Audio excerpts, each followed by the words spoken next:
వర్షాలు స్టార్ట్ అవ్వంగానే జూన్‌లో నేను బెండకాయ సీడ్స్ నాటినా అనమాట. వస్తదో రాదో చూద్దామని అనుకున్నా.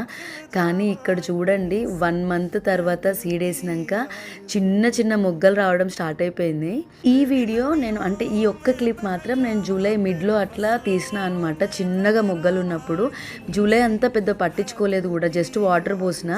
నిన్న చూస్తే చూడండి పెద్ద పెద్ద బెండకాయలు 2 వచ్చినాయి. ఆ బెండకాయలతో పాటు ఇంకా ఈ చిన్న మొక్కకి అసలు ఆ మొక్క చూడండి ఎంత ఉందో. ఆ ఒక్క మొక్కకి పైన చిన్నగా మొగ్గలు ఇంకో 4, 5 కూడా ఉన్నాయి. అంటే మొత్తం నాకు తెలిసి దీనికి ఒక 7, 8 బెండకాయల వరకు వస్తాయేమో ఆ గుత్తి నుంచి. యాక్చువల్గా నేను 5 సీడ్స్ నాటినా అనమాట. కానీ ఒక్కటే ప్లాంట్ వచ్చింది అండ్ పక్కన మిగిలినవి కూడా స్ప్రౌట్ అయినాయి. కానీ వర్షం ఫోర్స్కి అవన్నీ పడి చచ్చిపోయినాయి. అయినా నేను ఆగకుండా ఇంకో 2, 3 నాటినా. పక్కన ఇంకో చిన్న మొలక కూడా ఉంది బెండకాయది. దానికి కూడా చూడాలి అది ఎప్పుడు కాస్తుంది అని చెప్పి. ఎంతైనా మన ఇంట్లో మనం పెంచుకుంటే ఆ తృప్తే వేరు కదా. ఏమంటారు? కామెంట్